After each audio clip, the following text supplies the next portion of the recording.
Hello, dear friends. Our today's topic is women's political representation in India. पिछले video में हमने देखा है कि कहाँ कहाँ पे वुमेन को डिस्क्रिमिनेशन फेस करनी पड़ती है, किन किन एरियाज़ में वुमेन को डिस्क्रिमिनेट किया जाता है। हमने देखा है कि जो लिटरेसी रेट है among women is very low, highly paid jobs में परसेंटेज उनकी बहुत ही कम है।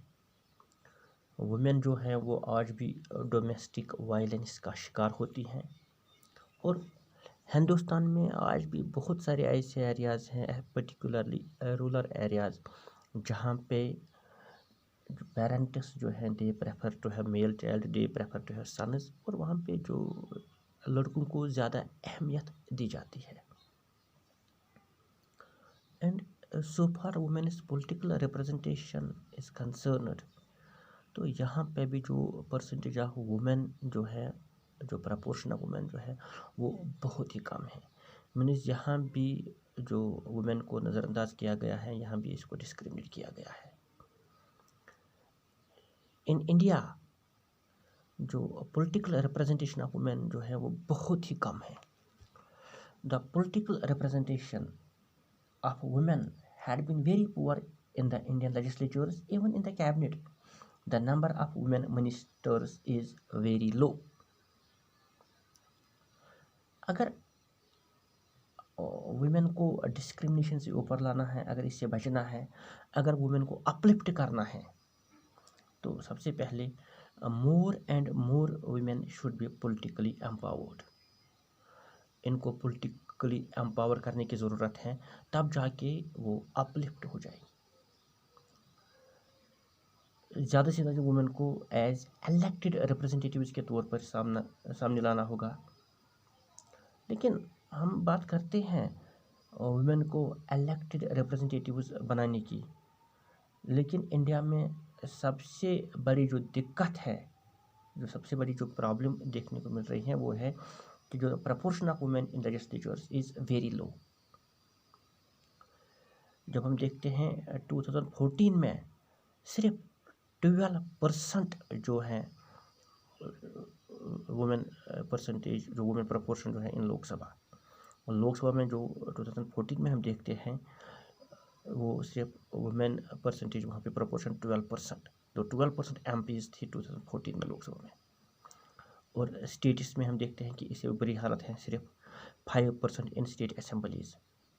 और जब हम इसको कंपेयर करते हैं वर्ल्ड वाइड एवरेज से, तो वर्ल्ड वाइड एवरेज जो है वो 23.5%।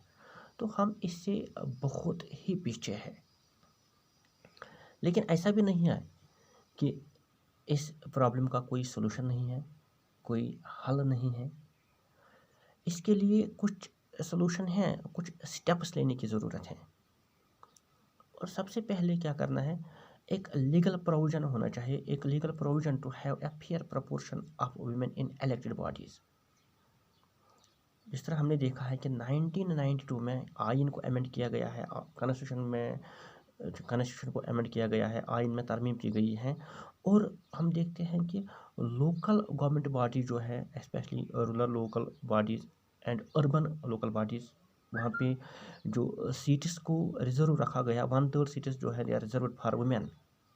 1992 में आइन में तरमीम की गई है, और पंचायत के लिए लोकल गवर्नमेंट बॉडीज़ में जो वुमेन के लिए हैं सीट्स को रिजर्व रखा गया, 1/3 सीट्स को रिजर्व रखा गया है।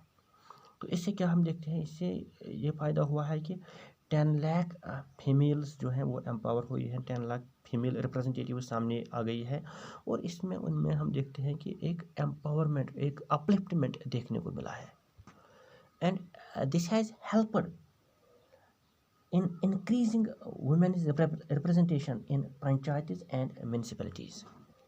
तो इसी तर्ज पे एक लॉ होना चाहिए, एक लीगल प्रोविज़न होने चाहिए, और ये मैंडेटरी होना चाहिए कि एक स्पेसिफिक प्रपोर्शन फिक्स कर देना चाहिए वुमेन्स के लिए। मीन्स जो लेजिस्लेचर्स हैं, जो इलेक्टेड बॉडीज़ हैं, चाहे वो लोकसभा है या स्टेट असेंबलीज़ हैं, वहाँ पे भी एक लॉ होना चाहिए, और उनके लिए सीट्स को रिज़र्व रखने की ज़रूरत है। जिस तरह हमने लोकल गवर्नमेंट बॉडीज़ में सीट्स रिजर्व रखी है 1/3 सीट्स, तो इसी तरह जो लेजिस्लेचर्स हैं वहाँ भी जो वुमेन्स के लिए उनके लिए 1/3 सीट्स को रिजर्व रखने की ज़रूरत है।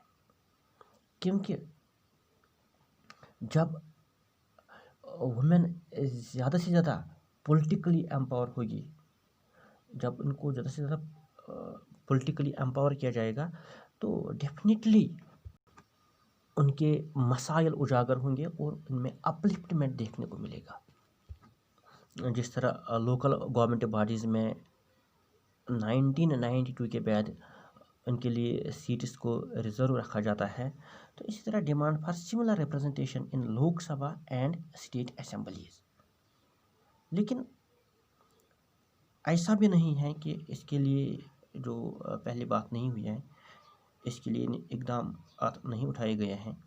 तो हम देखते हैं कि ए bill for providing 1/3 representation, 1/3 reservation in the Lok Sabha and state assemblies has been pending in the parliament for more than a decade, but political parties are yet to arrive at consensus on this issue. एक bill पहले ही parliament में है, पिछले एक decade से वो parliament में है, और इसमें ये बात कही गई है कि जो लेजिस्लेचर्स हैं वहाँ भी जो 1/3 सीट्स को रिजर्व रखना है वुमेन्स के लिए।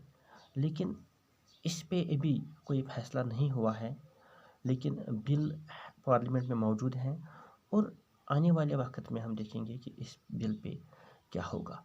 लेकिन जो वक्त की अहम ज़रूरत है, नीड ऑफ द आवर इस बिल को पास होना ही होगा, क्योंकि जब तक जो वुमेन हैं, जब तक इनको पॉलिटिकली एम्पावर नहीं किया जाएगा, जब तक इनको ज़्यादा से ज़्यादा पॉलिटिकल पावर नहीं दी जाएगी, तब तक उनमें जो वो अपलिफ्टमेंट है वो ज़्यादा देखने को नहीं मिलेगा।